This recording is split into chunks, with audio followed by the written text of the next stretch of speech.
Good evening, everybody. It is 7 o'clock, and we will get started for this public hearing, public comment. Everybody knows we will listen to your comments. We may not respond this evening, but we are glad that you're here. First person is Robin Fritz, and if you at 3 minutes per person, if you want to come on up, and then after Robin Fritz, we have Octavia Rainey.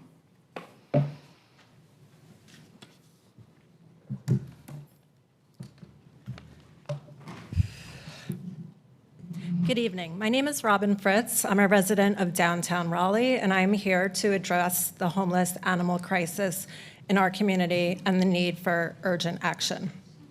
Wake County Animal Shelter has been dealing with critical overcrowding and capacity issues for the past 3 years, and the problem continues to escalate. They are currently caring for about 500 cats and dogs, in addition to the hundreds of pets being cared for by local rescue groups and fosters. As a volunteer for a local animal rescue organization, I see the never-ending, desperate pleas from animal shelters throughout the state asking for help to save lives. Our intake requests are overwhelming and heartbreaking, but we do not have enough fosters and adopters to save them all. Shelters have no choice but to euthanize healthy dogs and cats to make room for new intakes. As a result, there is an increase in owners dumping their unwanted pets and forcing the community to deal with the problem. There are floods of posts every day on next-door neighbor and local community groups searching for owners or potential adopters for these abandoned pets. This is a nationwide crisis. However, North Carolina has the third highest rate of euthanasia after California and Texas. Approximately 15,000 pets were euthanized in our state last year. On a per capita basis, North Carolina is very likely number one. The Wake County shelter has historically been a no-kill shelter, but the critical capacity concerns have forced them to change their policy. So how do we alleviate the problem? Over 500 municipalities and states have passed laws to ban the retail sale of dogs and cats in stores as an effective way of stopping the puppy mill pipeline. Just last week, Raleigh Animal Control rescued more than 100 dogs from a puppy mill in Raleigh. 100 more dogs added to an already overcrowded system. These puppy mills are unethically breeding dogs when demand cannot keep up with the current inventory of pets available, then dumping or neglecting them. Retail pet sale bans prohibit pet stores from selling dogs and cats, and sometimes additional animals like rabbits and guinea pigs, sourced from inhumane commercial breeders, AKA puppy mills. Instead, stores can continue to offer pet supplies and provide animals available for adoption through rescue and shelters. Earlier this year, a petition to ban a new pet store from opening downtown received overwhelming support from the community, over 16,000 signatures and multiple protests. This effort was effective and Petopia closed down, but a new store, Waggles, is set to open soon. I ask you all to spread awareness and speak to your legislators about introducing a bill to ban the commercial sale of pets. The need is urgent, and the support from our community is there. Thank you. Thank you, Ms. Fritz. And I will also say Councilor Lambert Melton is away and has an excused absence. So Octavia Rainey. Good evening. My name is Octavia Rainey, and I'm here for my neighborhood, College Park. I love College Park. College Park was founded in 1910. It is a historical Black neighborhood. I'm here tonight to ask the City Council to rename Hill Street on the corner of Hill and Newbern Avenue to Jesse White Street. The Whites is here with us tonight. They have lived on Hill Street for 100 years. That is just awesome. And we were founded in 1910. How historical is that? This means a lot to College Park. It means a lot to the White family because we have to honor our legacies. And this is one of the ways that we do that is to honor them. Their family deserves it. They have paid their dues in College Park.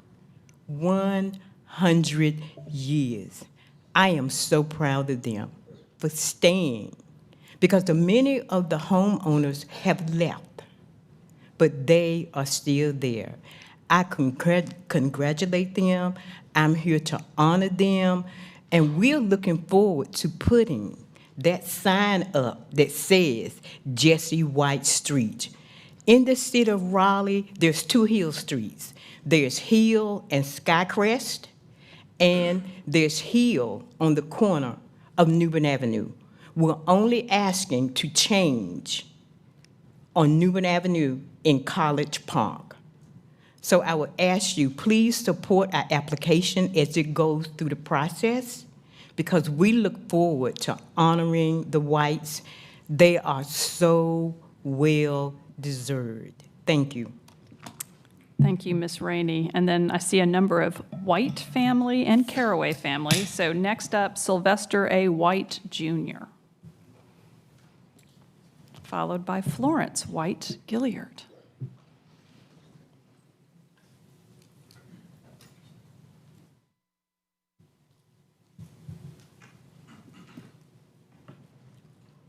Good evening. My name is Sylvester A. White Jr. I'm here with my daughter and wife for 60 years of marriage. We both lived on Hill Street most of our lives, and now we're working on Hill Street. But I'm honored tonight to stand here in honor of my grandfather and grandmother, Jesse and Lily White, who put their stakes down on Hill Street in 1925, and our home was deeded to us in 1926. So this evening, we are just here to say to the best council in the United States that you would consider us honoring our grandfather and our grandmother by considering the idea of changing Hill Street, who we love dearly. We also love our grandparents, who put their stakes down there on Hill Street. And because of that, I met my wife on Hill Street, and now we're married and working on Hill Street. But we're in favor and asking you, in honor of our grandparents, Jesse and Lily White, to change that historical street to Jesse White Street. It would just be an honor to the community, it would be an honor to our family, be honor of the memories of a man who was a pioneer and an entrepreneur and a visionary. In 1925, he started our home there, and now we're still in the home. I'm the oldest of 10 children. And my younger sister, Nicole White, raise your hand, Nicole, she's here. She still lives in the home. And the 5th child, my brother Harold White, he still lives in the home. So we love the home. Yeah. We love Hill Street, but we're asking you to consider changing the name to Jesse White Street, beginning at Newbern Avenue until the curve across from St. Augustine's College where Mill Brandy Road starts. But our barbershop will be on Jesse White Street, if I can get you to take this in consideration. That Jesse White Street will be an honorable place for me to come to work with my wife and I together. Oh, how beautiful it would be. So thank you so much for this time allotted to us. And again, God bless each one of you. Looking forward to hearing from you real soon when you give me the news that the street has been changed to Jesse White Street. Amen. Thank you. So Florence White Gilliard. Good evening. I'm Florence White Gilliard, and I'm number 6 of 10, and I'm delighted to be here today to ask you to please consider changing and to change the name of the street from Hill Street to Jesse White Street in honor of our grandfather, who was a wonderful man and was dearly loved by us. And we are so happy. That would be a great honor to us, and we would be so pleased if you would make that consideration. And we look forward to hearing the good news that that's what happened. Thank you for your consideration. Thank you. And then Nicole White, what number are you? You're number 5? No, I'm the last Okay. of the Whites. My name's Okay. Nicole White. I am the 10th of the 10 children, and thank you for this opportunity to come out. As you've already heard, we are here just asking you to consider the fact that our grandfather made an effort to give something to his family. It has been passed on from our grandfather Jesse and Lily White to my parents and our parents, Sylvester White Sr. and Phaedra White, and is now passed on to us. So thank you for that consideration. If you think about it, 1925 may not ring a bell, but I'm sure many of you all that are historians or know your history know that it's a blessing and it's a wonderful opportunity that we were able to keep it through the Depression and through an era. So I ask that you will consider that, and thank you for your time. Thank you. Next, we have Yolanda White Caraway.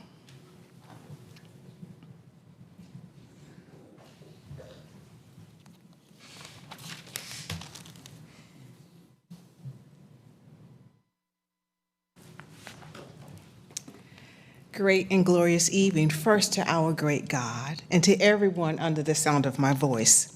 We thank Ms. Octavia Rainey, our city council members, all of our North Carolina government officials, and everyone joining us tonight. It is an honor to stand before you. 2 Samuel 7:18 reads, "Then King David went and sat before the Lord and said, 'Who am I, Sovereign Lord, and what is my family that you have brought us thus far?'" Tonight, we stand before you asking God a very similar question. Who are we, Sovereign Lord, and what is our family, the Whites, that you have brought us 100 years thus far? My name is Yolanda White Caraway. I am the daughter of Reverend White and Mrs. White, and I represent the grandchildren, one of the 7 generations we're able to trace back to the White family.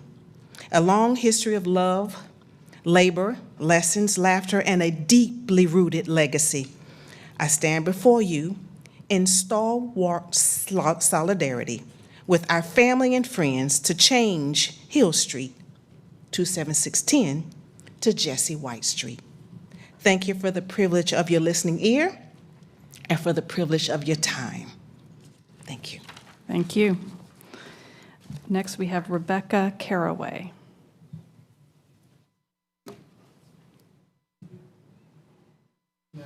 Okay. What about Stacy Caraway? No? All right. The next then would be Woody Biggs.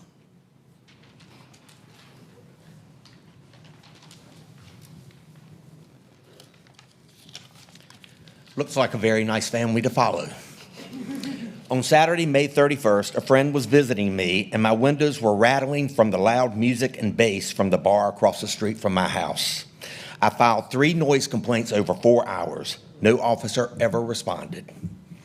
My friend returned to his Glenwood South condo only to find extremely loud music from a bar into his condo. He filed 2 noise complaints in 25 minutes, and an officer responded 31 minutes from his first complaint. So either RPD does not want to respond to a noise complaint from Woody Biggs, or they do not want to respond to a noise complaint about the bar across from my house for some reason. Take your pick, it's one or the other. The city has had noise ordinance rules for years. After a 2-year process, the city introduced a new noise ordinance in January 2024, and then revised that ordinance in January 2025. RPD is not following the city-written, council-passed ordinance. They have ceased giving out citations, with only 2 citations being given out in January 2025 for the 161 noise complaint calls total to June 3rd, 2025 in the Glenwood Hospitality District. RPD is trying new things, we have been told. I have tried to find the try new things section in the noise ordinance and cannot find it. RPD has gone rogue, and you've lost control of the city police force. Since January 21, when Peter Morrison left as the lieutenant, we have seen basically no enforcement of the noise ordinance. I'm pretty sure I know who's behind it. Y'all need to look into it. The noise terrorism has been going on for over a decade, and I have been making council appearances since 2021. Nothing changes, and if anything, it has gotten worse. I hear it's now in committee and is being talked about. Residents don't want to hear any of this slow-walking city government talk. The noise terrorism needs to stop today. I implore the city to have a moratorium on amplified sound from businesses. What you have tried has been a complete failure. The city needs to do a 180 and do a no amplified sound and then work to see if you can add it back in without the problems we now have. All this continued noise terrorism every week is affecting Raleigh citizens' physical and mental health, and anything less than what I propose shows a total lack of concern of Raleigh residents and an intent on this city to harm its residents.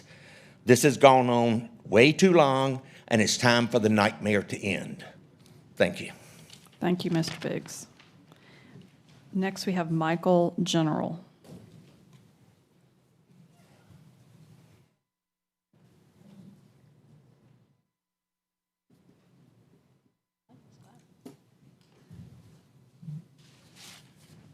Good evening, everyone. My name is Michael General. I stand before you guys as a professional bus operator for Go Raleigh Fixed Routes. I'm here today to respectfully request the City of Raleigh reconsider Go Raleigh Fixed Routes operating on full service on the day of Juneteenth.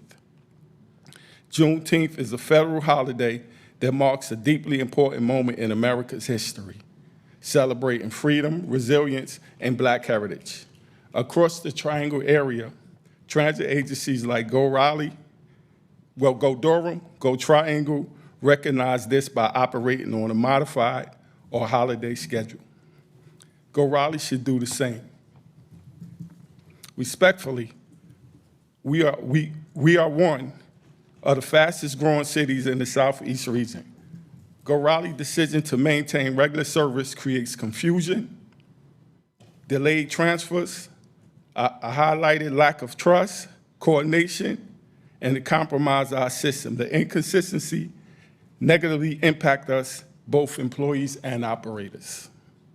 We are not asking the city to cancel service, just to give Juneteenth the recognition it deserves with a modified schedule that allow employees a chance to reflect and celebrate, and consistency for all our passengers. Pretty much that's it. And I have a petition that I have bus operators sign I would like to leave with you guys. Great. And there's a basket right there. Thank you so much for your comments and for your service. All right, next we have Mr. Jeff Hooks. Is Mr. Hooks here? Okay.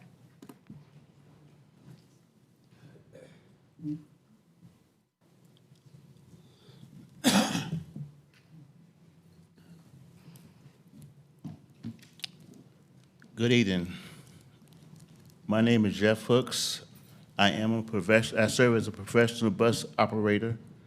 I'm here today to bring attention to two critical issues that are directly impacting the morale and rights of the transit workers, their seniority and work schedules.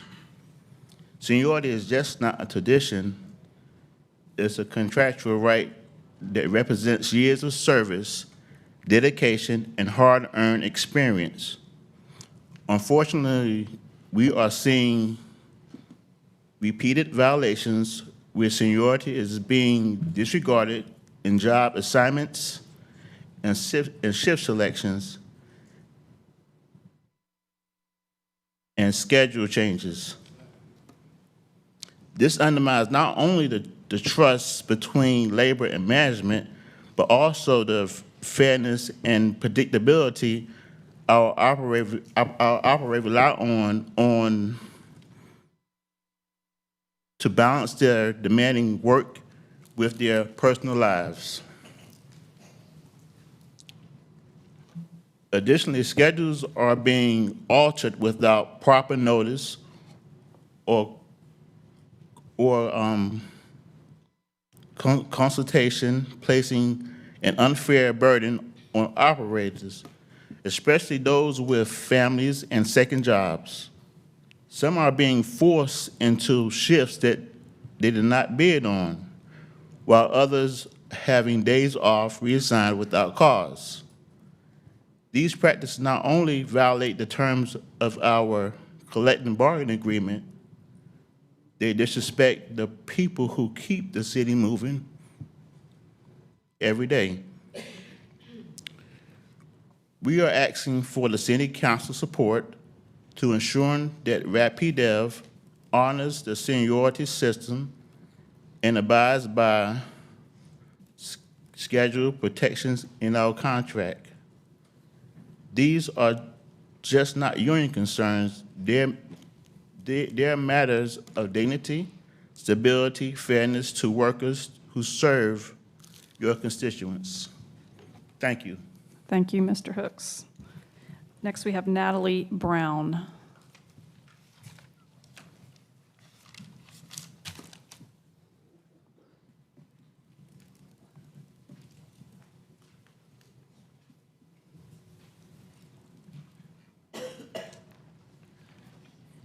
Hello, I'm Natalie Brown. I've been a bus operator at Go Raleigh for 7 years. As an operator, we are continuously tasked with being professional and empathetic to the riding public. But my question to you, when will that same expectation be given to the men and women who move the city? On a daily basis, we are tasked with dealing with passengers who are mentally unsound, facing addiction and homelessness. These variables combined are a safety hazard for us operators and the general public. We understand that we cannot prevent people from riding the bus regardless of their affliction, but we do ask that some type of contingency plan is put into place to ensure the safety of the operator and the riding public. The last few years, we've had operators stabbed, guns going off, and as of recently, 2 female operators spat on. A controlling factor to the escalated amount of violence on the bus may be contributed to passengers being able to ride the bus for free. Another factor may be passengers' ability to do a complete round trip instead of having to exit the vehicle at the end of the line, thereby prolonging the time a potential threat is on the bus. So again, who is concerned and who is willing to assure the safety of the men and women who move this city? Thank you. Thank you, Ms. Brown. Next, we have Mr. James Limehouse.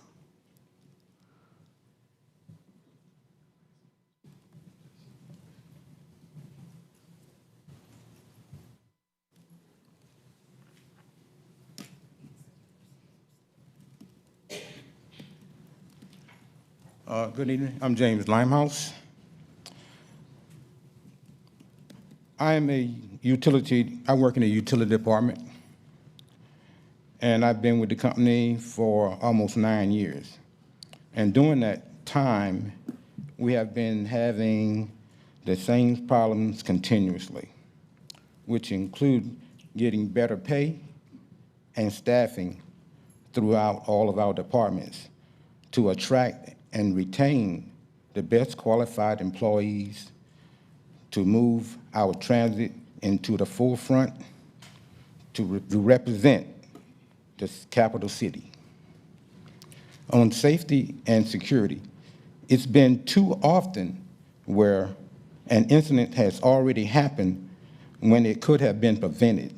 Preventing them from happening is for the betterment of all employees, passengers, and general public. And also, we need adequate resources. While no vehicle is maintenance-free, we need more buses than we have routes, and a surplus of shuttle cars, which would allow more time for general maintenance. And last but not least, we need to give our senior employees a better opportunity to say things good about the transit company to retain a younger generation that's coming in, to give them something to look forward to. And we can take this as an olive branch for anybody that's involved with the transit system as an olive branch to fix the problems that we have on deck now, so we can be ready for the future. Thank you. Thank you, Mr. Limehouse. Next, we have Alex LaFond. Is he here? Don't see him. Miss Nikki W.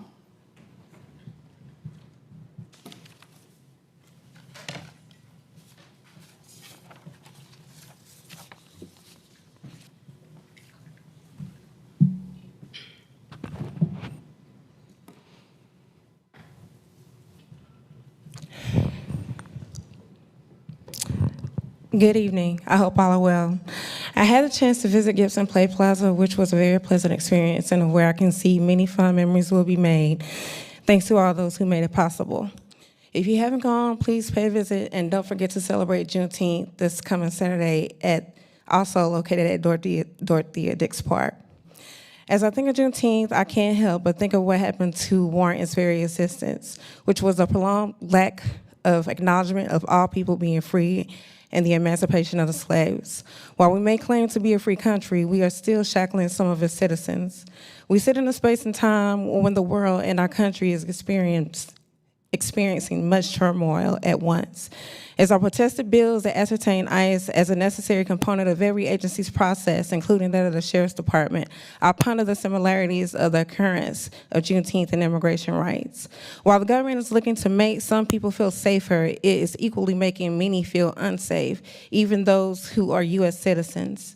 They're condoning and mandating illegal deportations, limiting success after imprisonment resulting in re-entry, and criminalizing sleeping on streets, villainizing and making criminals out of those who are just merely trying to stay alive when circumstances and lack of resources exist to do otherwise.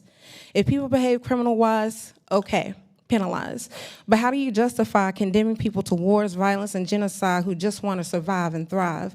Empathize and humanize, don't villainize and jeopardize people further when they lack. That is a brutal attack on the poor. So I ask, excuse me, that we not just think and participate in healthy discussion pertaining to the irony of these wrongs, but also look for ways to assist those who want to work, those who like to contribute, and those who would just want to be able to live in a safe environment conducive to learning and thriving, to propel themselves away from and remain free of risk of unhoused situations. Perhaps the best solution may not be among those who are paid, but those who are charged with alleviating the struggles of these issues. I still observe an influx of people eating out of the trash, using sidewalks as facilities, and unable to shower. There are still many days of drop-in shelter participants don't eat for choosing to wait in line to secure a bed. Likewise, those waiting for services at Oak City may have to choose between shower, laundry, or a meal. If the thought is that this method of making people choose between which physiological need they will meet today will motivate them to exit the situation more quickly, I assure you it will not. As such, again, I humbly ask the city to please consider a mobile shower unit, public toilets, and to assist in providing food to the unhoused. We can find the funds and plan as we did with Gibson Park. The community can sign up to assist with meals for the unhoused by visiting the Sign Up Genius and typing the 52 Good Shepherds at iCloud.com in the email search bar. That's THE. Thank you. Mr. Jared Allison.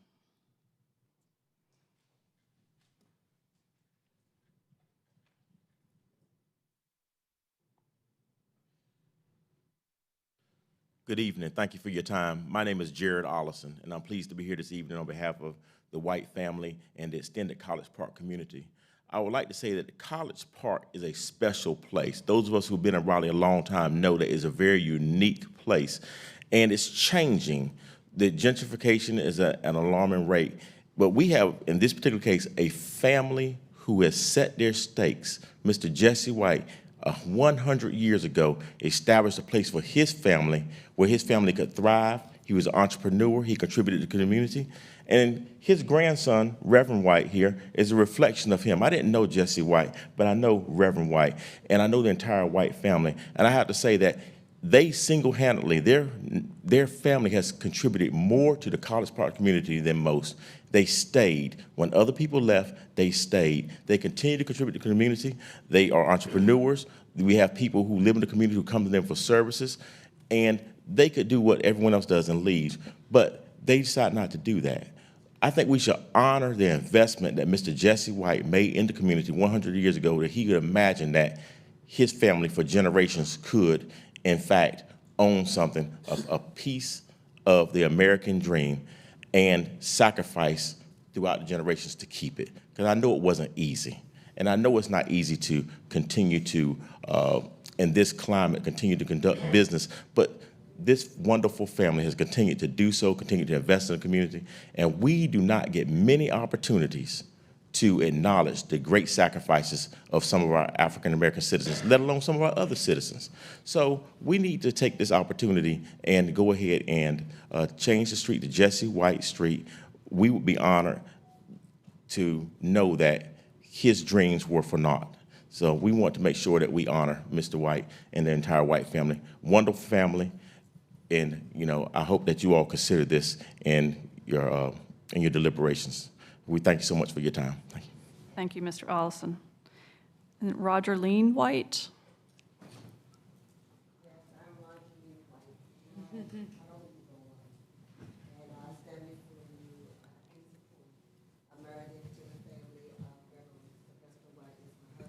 Ms. White, if you don't come to the podium, the people can't hear you. I'm sorry.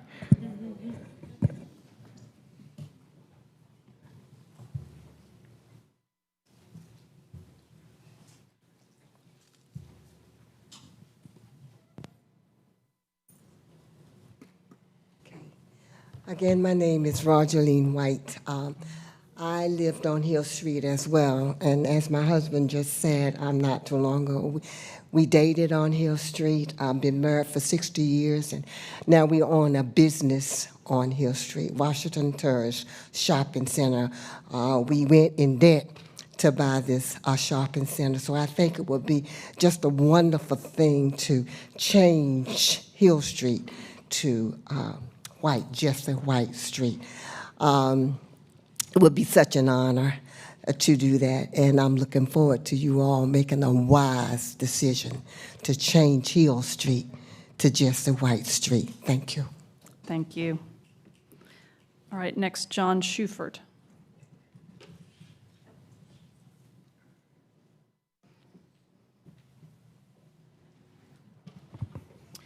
Thank you, Mayor and City Council. I come to you as a North Carolinian whose roots go back to 1760 and feel very, very strongly about North Carolina. I also speak to you as a white person and feeling that the racial healing in our communities is absolutely critical if we are going to move forward as a whole community. No one particularly likes what's happening at the national level. They're creating division and purposely trying to create division. At the state level, there's also an effort to create division by wiping out the use of terms like diversity, inclusion, equity, et cetera. We can't even use that in committee names anymore. So what I ask you is you had passed a resolution, reparative justice resolution, in 2023, but the task force or the commission to study the impact of racism, Jim Crow, slavery on the Black community was stripped from the resolution that was presented. We have 25 organizations and individuals who strongly support, so we're talking about thousands of people who support the resolution. So what I ask you to do, I know you can't do anything right now because you still don't know what the state legislature is going to do. But what I do ask is please keep this on the ballot, please keep it on the agenda. We need to study the impact of racism on our Black community, because if we don't study it, we can't fix any of it. And that study is absolutely critical. So please, please, as I said, I know you can't do anything now, but please figure out a way, well, however you change the words, but figure out how to get a task force to find out the impact on the Black community in Raleigh. Thank you. Thank you, Mr. Schuford. Deborah Bramley.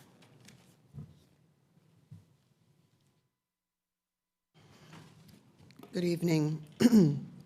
I'm Deborah Bramley. I'm a member of the Reparative Justice Resolution Working Group. Some of you might remember me. I've been standing here, and I've also met with many of you, along with our entire working group team. I'm new to some of the others, since you're new into the office, but I'm here yet again to talk about the resolution that the city approved. Quoting from an article that appeared on WRAL News on July 6th, on Wednesday, July 5th, 2023, the City Council voted unanimously to approve a resolution that acknowledges the lingering effects of slavery and Jim Crow on Black families. Raleigh joins other cities in North Carolina, like Durham and Asheville, which have passed reparative justice resolutions in the past few years.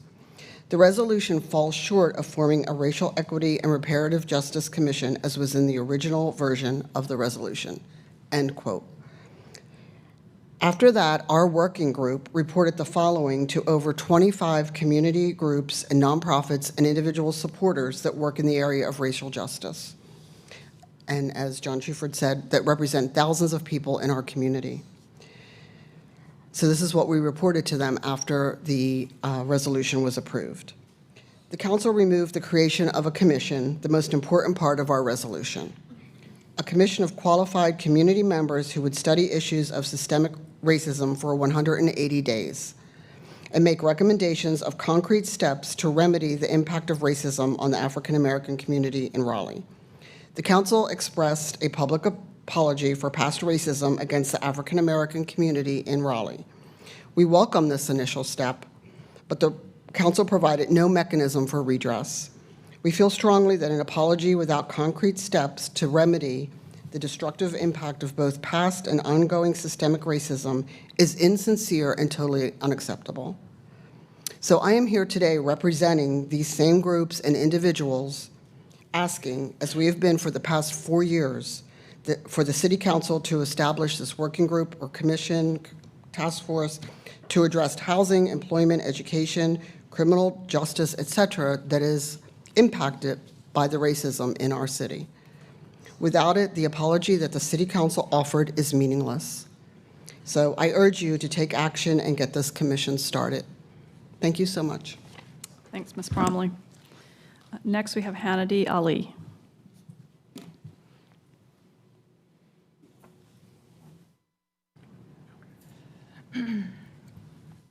I'm Hannity Ali.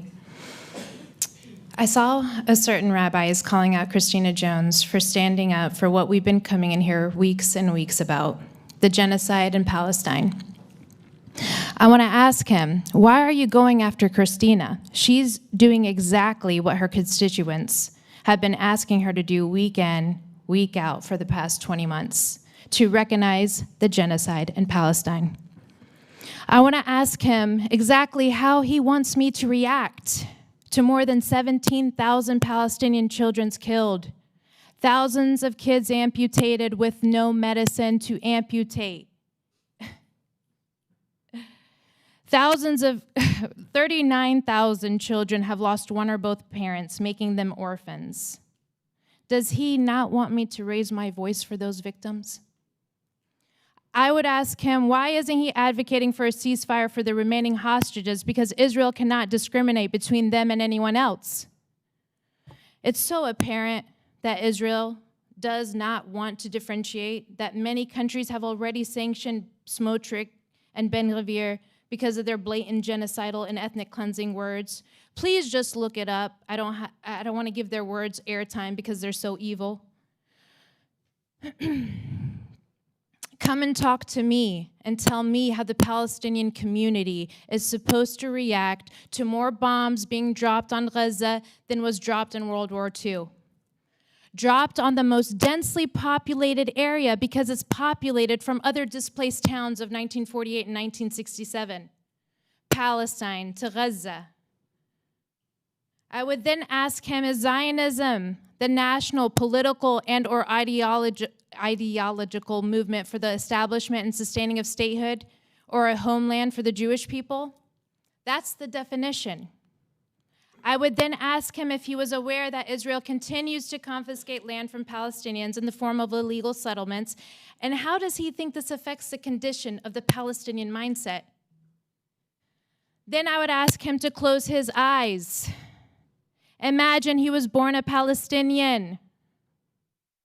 I imagine if he's a Zionist now, then he would say that the Palestinians, he would say that him as the Palestinian in the scenario would need to displace for the superior Zionist. People like that rabbi, I won't name names, who overlook the hugest red flag of genocide, they're the ones that perpetuate anti-Semitism by ignoring the genocide in Gaza. Trust, there are daily killings in the West Bank, too, where I'm from, for no reason at all. Where is the justice for the Palestinian people? Free Palestine, sanction Israel. Thank you, Ms. Ali. Mesa Sauti.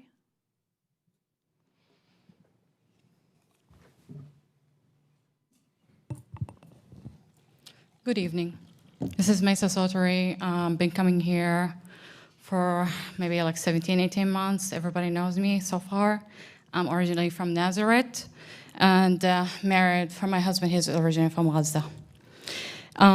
It's deeply disturbing happening in the halls of the American power. Members of our own Congress elected to serve the American people are putting up Israeli flags on their office doors. Not veterans' flags, not even their own state flags, but the flag of a foreign nation. Ask yourself when you have ever seen Israeli officials proudly waving at the American flag in their Knesset?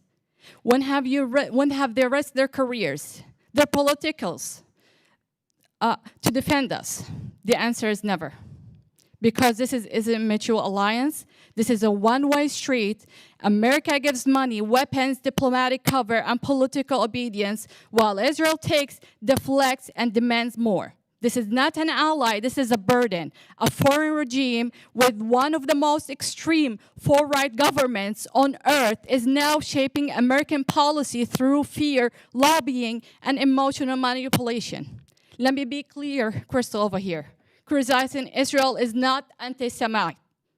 It's not. And I'm not scared to be called anti-Semite or I'm a terrorist. And this kofia, this represents every Palestinian and every free person on this planet. This does not represent terrorism or Hamas or any party that they call it for. The propaganda is intentional. It's designed to silence Americans, to divide us, to force us into silence. While innocent people are bombed, blockaded, and buried, Israel has turned victimhood into a shield for endless violence. And our politicians have swallowed that light whole.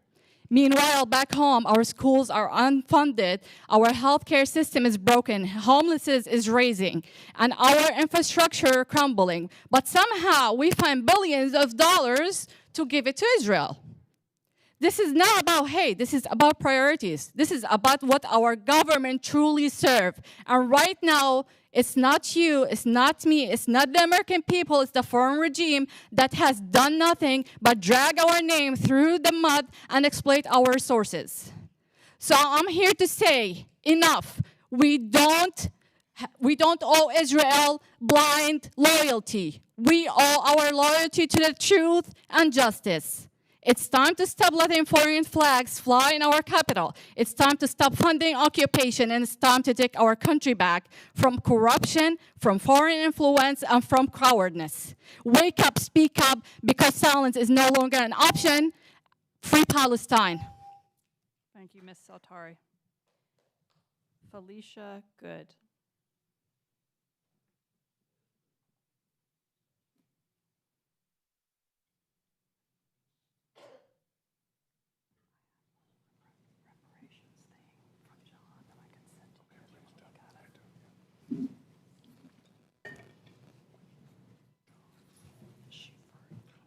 Good evening, everyone. I am Felicia Good. This will be my 20th year with Capital Area Transit / Go Raleigh this year. Some of the concerns that I have are the free passes of giving the people a whole nother year to ride the buses is causing the drivers a lot of stress because a lot of them just want to get up there and sleep or charge their devices, and they don't want to get off. And then it's an issue when you wake them up to try to get them off. The seats are nasty, so a lot of times when professional people that are going to work get up there, they don't want to sit down, and if they do sit down, they're using the schedule to sit down. So now you have schedules everywhere on the buses because they don't want to sit down in the seats because they look nasty. Another thing I had was some of the way the routes are going to change this Father's Day. I feel like the seniority drivers, what's the use of having any seniority, because some of the routes that we pick is no consistency each day. It's like each day we'll be doing something different. You'll be coming in at a different time and getting off each day at a different time. And when you have a child or kids at home, it's hard to run your household like that, not getting off at the same time. All the trash and stuff that's downtown, the workers that clean up downtown, they do a good job, but having the homeless down there eating, when the people come and feed them and stuff like that, they leave all that mess for the cleanup crew to clean up. So as soon as they clean it up, within an hour, it's right back looking nasty. I feel like we need more buses. We don't have enough buses for us to pull out sometimes.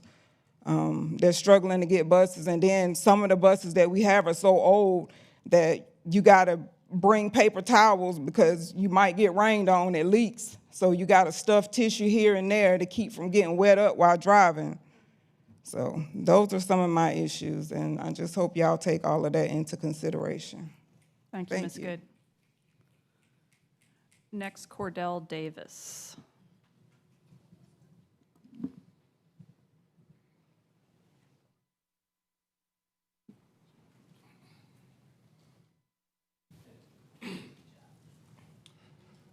Good evening. My name is Cordell Davis. I'm a road supervisor for Go Raleigh.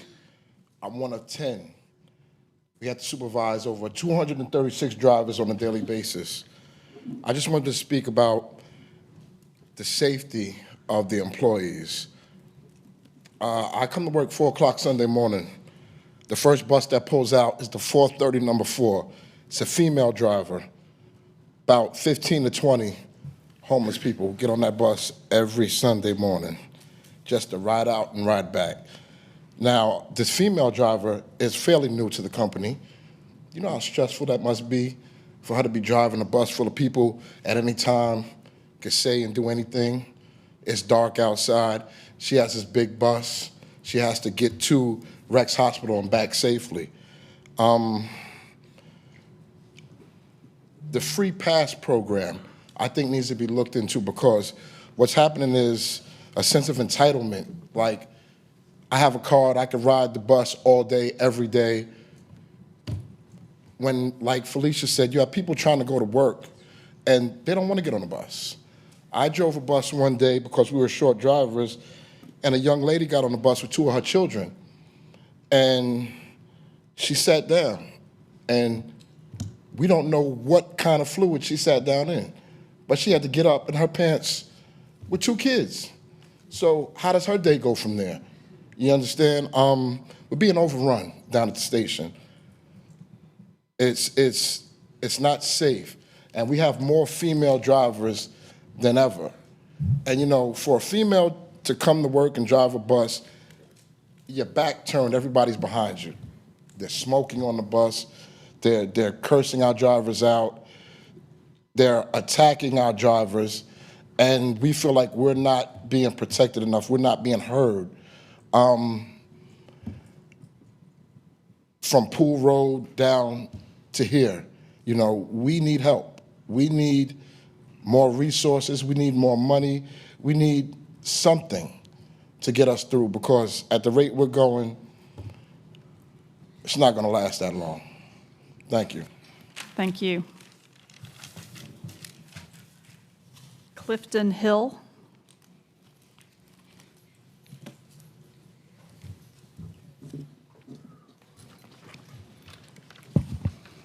Hello, Mayor, City Council, Go Go Raleigh Management, Rapid Dev Leadership. I am Clifton Hill, Bus Operator Treasurer, ATU Local 1328. Email eachoneteachone.ch@gmail.com, the number 1. Urgent demand, yard gate repair. Safety measures, accountability for mismanagement. Dear City and Go Raleigh leadership, I'm in attendance to express urgent concerns regarding both safety and mismanagement that are directly impacting bus operators and transit workers at Go Raleigh. The bus yard gate at Pool Road remains broken and unrepaired. The explanation that no one has responded to the RFP is unacceptable, particularly when in the past, contractors completed repairs that lasted up to 2 years. The same approach should be taken while a permanent solution is developed. What will it take before our safety is treated as a priority? It has been nearly 3 years since the gate was last fully operational, 3 years of disregard for employee safety. Recent incident, a passenger removed by Raleigh police at Busway later entered the yard acting erratically. The breach was direct result of the gate being inoperable and created a serious safety risk for employees. We demand immediate action, immediate contractor outreach to repair or redesign the gate. Temporarily safety measures, on-site security, improved lighting, active surveillance. As outlined in our CBA, the company is responsible for ensuring a safe working environment. Additionally, Rapid Dev and RPD must coordinate with supervisors to reinstate the trespass log and enforce meaningful protections for operators. Additionally, current operator training is being rushed in the name of city needs, and this is placing new hires at unnecessary risk. We must return to thorough, deliberate training that prepares operators for long-term success. Ongoing mismanagement and CBA violations by Rapid Dev. Rapid Dev has repeatedly violated the CBA, often excusing these violations with vague references to city priorities. This pattern is unacceptable and damaging to workforce morale and trust. If the city is aware of these violations, they must be addressed transparently. If not, we urge the city to exercise oversight and hold its contractors accountable. Our members serve Raleigh with professionalism and pride. We expect the same commitment from those tasked with managing us. Rapid Devs appears more experienced in a paratransit than a fixed route of this size. Unfortunately, that inexperience is costing us daily in safety and security protections and work-life balance. The quality of fixed route service is slipping and is affecting both employees and riders. A follow-up communication will provide further details. We are ready to work, but we will not quietly accept unsafe conditions, mismanagement, inaccurate accruals, payroll failures, or staffing shortages that violates our rights and endanger our members. Thank you for your time. Thank you. And we'll look forward to the written summary. I've got a lot of notes here, but we'll look forward to getting those. Next, we have Marva Jordan. Okay.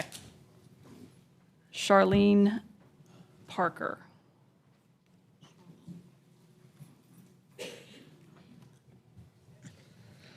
Good evening. Good evening, Madam Mayor, council members, residents, and people of this great city. My name is Charlyn Parker. I'm Equipment Operator 3 at Solid Waste Services. And we come before you not with anger in our hearts, but with urgency in our voices, because the time has come to speak plainly about the conditions we face and the dignity that we deserve. We are the men and women who rise before the sun, who collect your trash, who keep your neighborhoods clean, and who carry the burden of the city's waste on our backs every single day. But even as we carry that burden, our calls for help go unanswered, our warnings are dismissed, and our worth is ignored. We drive trucks that fail us, trucks without working mirrors, trucks without safe brakes, trucks that break down before breakfast, and still we are told to get it done. We wait hours with no backup, no plan, no word, and then we are blamed for not doing enough. We are asked to perform the impossible and punished when we fall short. We speak up and we are silenced. We ask questions and we are lied to. We serve with pride and we are passed over, while friends and family of leadership are lifted up into roles they have not earned over drivers who have given years of service, who have spotless records, and who know this work better than anyone. And let me say this loud and clear to the leadership of our department. When you keep making the same mistakes over and over again, they stop being mistakes and become who you are. And we will not stand by while you turn a failing system into our reality. But I say tonight, we are not invisible, we are not disposable, we are not the problem, we are the heartbeat of this city. We do not come asking for handouts, we come asking for fairness, for safety, for truth, for respect. We come asking that the chaos be brought to order, that our leadership lead with purpose, and that our work be met with the dignity it deserves. We do not wish to strike, we do not wish to walk away, we wish only to serve and to be heard. But if the city turns a blind eye, if this council does not act, then you will wake up to a city that cannot run, not because we refuse to work, but because we are pushed beyond the point of return. Let us not wait for that day. Let us fix what's broken while there's still time. And legacy isn't about titles. It's about what you leave behind in others. Thank you. Thank you. Mr. Whitney Hill.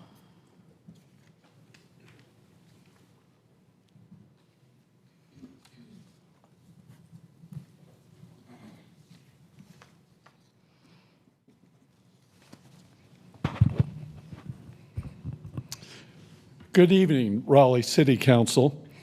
I'm Whitney Hill, and I'm here tonight to stand up for the men and women that stood up for us, our Raleigh firefighters. Every time there's smoke in the air, a family crisis, or a life hanging in the balance, they run toward danger. They don't do it for fame, they don't do it for fortune, they do it because they believe in something bigger than themselves, our city. That's why I believe it's time that Raleigh did right by them. It's time that we commit to providing separation allowance, commonly known as gap pay, for our firefighters. Let's be clear. We ask these professionals to endure physical, punishing, high-stress, life-threatening work from the moment they start until the day that they retire. These folks are the equivalent of domestic Army veterans, but many are eligible in their early 50s because after 30 years, their bodies simply can't keep going. Yet they're left without retirement pay until they reach 62. That's nearly a decade with no safety net or pension. Just a pat on the back and a hope they'll figure it out. That's not acceptable. Gap pay is not a luxury, it's a promise. It's a recognition that we cannot ask people to sacrifice their bodies and mental health in service to Raleigh, then lead them to fend for themselves when they've given us everything that they've got. We talk a lot about retention, recruitment, and public safety. Well, here's the truth. If we want to keep skilled firefighters, if we want to attract the next generation of public servants, and if we want a city where safety is more than a slogan, then gap pay is a must. Please approve it. Please do not confuse this issue and lump it in with an early retirement program for the city employees. Let it stand on its own legs. Raleigh can be a national model in how we treat those who protect us. Let's make that choice. Let's invest in gap pay. Rethink the budget and put firefighter compensation at the top, not falling off at the bottom. Let's stand with our firefighters, not just in words, but in action. Thank you, Raleigh City Council, for your time. Please give this measure due consideration. Thank you. Thank you, Mr. Hill. Next, we have Andy Tran. Mr. Tran here. Okay. Mamakai Saunders.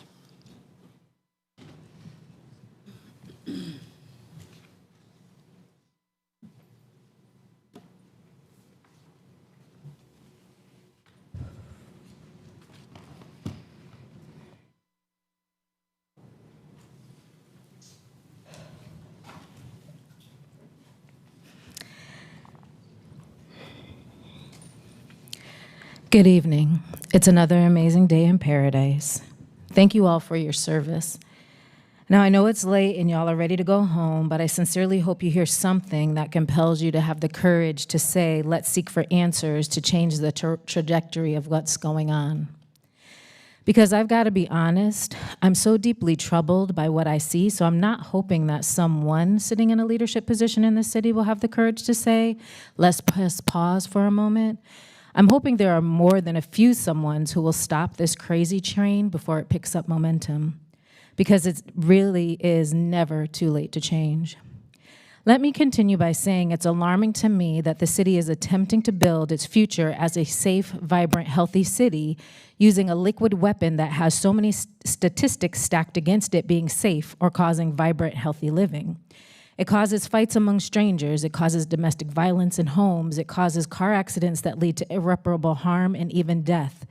It destroys individuals and families, and all these activities put an additional strain on the city's already overburdened emergency services. You're literally enticing people into downtown to throw their nervous systems into a state of sympathetic activation on purpose. Then you expect that people living in their fight, flight, freeze, or fawn nervous systems are having a good time and making good decisions. Please note, that's impossible. The quote-unquote good time is all an illusion. Because what alcohol does is dull the chaos that's happening inside their brains for a short period of time. It's enough time for them to take flight from their traumas and feel like they're free until the effects wear off.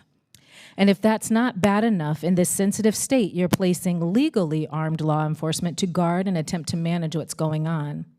The challenge with that is they might be in their sympathetic nervous systems too, especially if they are exhausted, because the weight of serving an understaffed department is an additional burden. To be clear, officers are real people with real lives and real challenges too. I'm not suggesting something extra is going on there, nor am I throwing shade at them. I'm talking science and reality here. Most people have challenges. The police are not exempt from that. Now, do you see the problems yet? Is this what the city leaders want to gift my young black male superhero and the other children and youth who live here? Megan, Christina, and Corey, you all have daughters growing up here. Is this the legacy we want our children to inherit? A trauma on top of trauma situation that will destroy this city that already is? If you really want to create a safe, vibrant, and healthy city, building it on alcohol, a liquid weapon, makes absolutely no sense.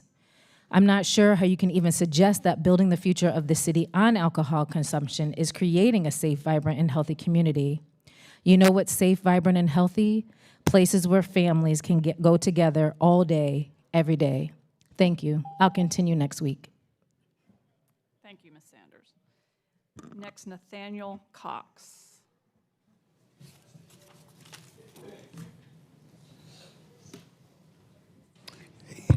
Good evening. As stated, I'm the Reverend Nathaniel Cox. I pastor Grace AME Zion Church off of New Bern Ave. I've come tonight to request the change of Hill Street to White Street. I pastor Grace Church, which is getting ready to celebrate its 107th anniversary, and almost as long, if not longer, the Whites have literally been across from us. They are a staple in our community, and family is what our nation is all about. And not only do we want this change so that people can know where they're at as far as getting their directions, but it also provides us with a reminder of how important family is to our communities, to our churches, to our institutions, and to our nation. So I just come to advocate for that. Thank you, Reverend Cox. And now we have Reverend Henry Caldwell.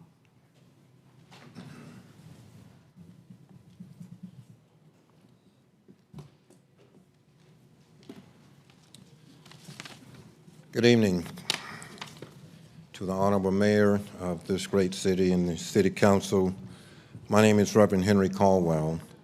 I am the pastor of First Church of God Ministry on Boyer Street.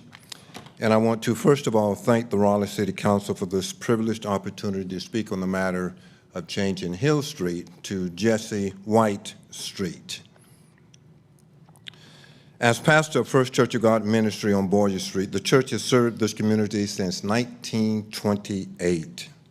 One aspect of our ministry service to the community is to teach others how to be responsible and do the right thing by your neighbors. The Jesse White family has lived and served this community for 100 years. This family has served this community by way of grocery store ownership and service, barbershop ownership and service, and in the religious ministry with pastors and ministers, some here present this evening, still serving this wonderful community in an extraordinary way even today.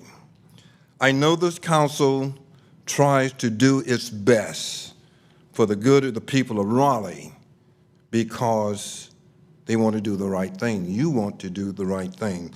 This particular matter of renaming the street should be evidence that it is there ever as good, if there's ever a good reason to honor this man, Jesse White, and his family for their community support and contribution over the past 100 years, even now, then this should really be an easy decision for the Raleigh City Council, simply because it's the right thing to do. God bless you for this opportunity to speak to you, and I hope that you will seriously consider this matter because, again, it's simply the right thing to do. Thank you. Thank you, Reverend Caldwell. We have Blair with Habitat for Humanity. Is she here? I don't see her. No, I don't either. And then Representative Dan Blue. Last but not least. Actually, Mayor, Mr. Tran is in the audience. I just got it. Okay. Good evening, Madam Mayor and Council. I'm glad to be with you a little while. I'm coming to sort of be the bookend to close out the argument. You know, I've seen a lot of things over the years, and I'm like Reverend Caldwell. This thing is so obvious to those of us who've looked closely at it on renaming Hill Street. I've known, well, I knew Sylvester White Sr., and certainly Reverend Sylvester White, his family, and just about all of just about all of Sylvester White Sr.'s family, all of the children. I've had the privilege of going in and out of their neighborhoods, their homes over the years, and it's just sort of fitting that Sylvester and Rogerene bought the shopping center at the end of the street. And so now they have a footprint, all 5 or 6 blocks of Hill Street. Several weeks ago, we went to an event at Tarboro Road Community Center. Probably 50, 75 people there from the neighborhood, all of them enthusiastic. They thought it had already been done. But again, there's so many teachable moments that come out of this. 5 generations showing you what real cities are built on and what families contribute to it, as these ministers said earlier this evening. So I'm just here to be supportive. I've represented the White family, multiple ones of them, as their legislator for the last 4 decades. Sylvester and Ike White have been my barbers for the last half a century. And so I'm totally embedded in the family, and I commend you for taking the time to listen to this, but when you see the formal application and stuff, I think it will flow naturally, that nothing better could happen to Raleigh than to create this as an example, what a thriving city is all about. Thank you all. Thank you, Representative Blue. And now, last but last night, Andy Tran. Yes. Thank you.